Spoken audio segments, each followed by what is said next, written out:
So, when you hear the phrase circular economy, what do you picture? Probably one big single loop, right? Well, what if I told you it's actually two completely separate paths? Today, we're going to break down how all our stuff fits into either the biological cycle or the technical cycle. Let's get into it. But first, let's start with a pretty big question. Is waste actually just a failure of imagination? I mean, our current system, the whole take, make, waste thing, it really feels like a one-way street to the landfill. But what if waste isn't something that just has to happen? What if it's really just a design problem we haven't quite figured out yet? For the longest time, we've been living in what's called a linear economy. It's a really simple model, but it's incredibly costly. We take resources from the planet, we make stuff, and then, when we're done with it, we just throw it away. That whole process is what invented our modern idea of waste, and it's a system with a built-in dead end. So, where does the real damage happen? Well, the answer might surprise you. According to the European Union, a whopping 80% of a product's environmental impact is decided way back in its design phase. Yep, that's right.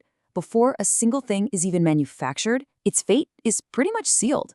That puts a massive amount of power and responsibility right at the very beginning of the whole process. Okay, so this means the real solution has to start with redesigning the whole system from the ground up. And the central idea of the circular economy isn't about one giant circle. It's about seeing that there are two totally different worlds of materials, and each one needs its own unique cycle to work. And this slide just lays it out perfectly. On the left, you've got the biological cycle. This is for materials that come from nature. On the right, the technical cycle. That's for all the materials that we've made. They come from different places, and so they have to have totally different destinations.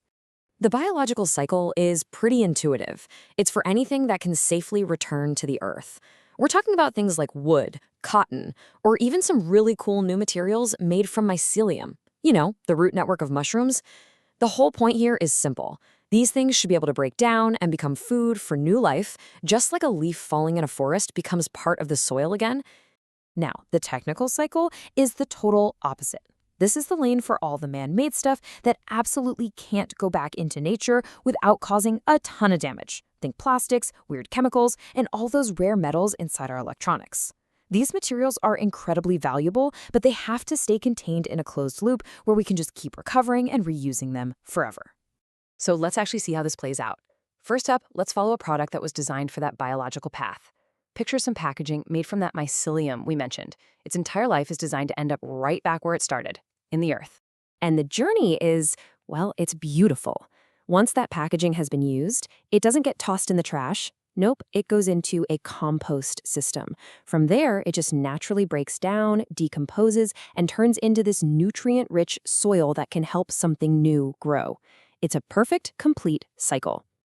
Okay, now let's trace a completely different kind of journey. Think about your smartphone. It is packed with processed materials, valuable and sometimes toxic metals.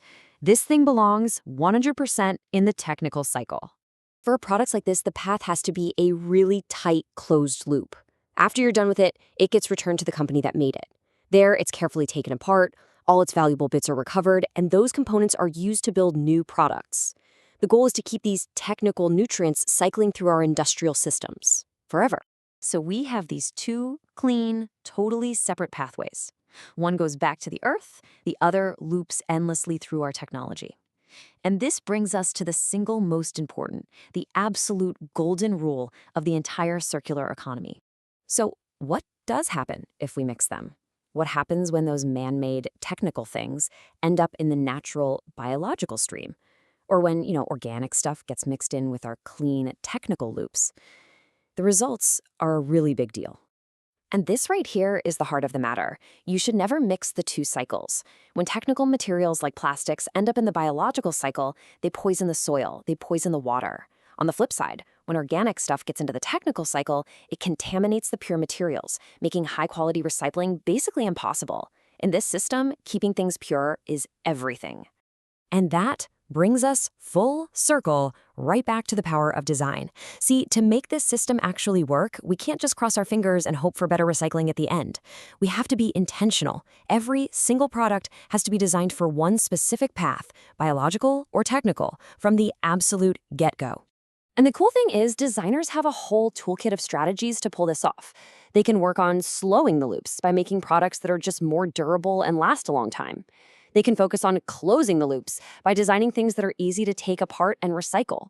And they can narrow the flows by just using fewer materials way more efficiently in the first place. So, as we wrap this up, I want to leave you with a final thought. Just take a look at the things around you right now: your phone, your coffee cup, the chair you're sitting in. Which path was it designed for? The biological path back to the earth, or the technical path back to tech? Or was it maybe designed for no path at all? The answer to that question tells us pretty much everything we need to know about the challenge and the huge opportunity that's right in front of us.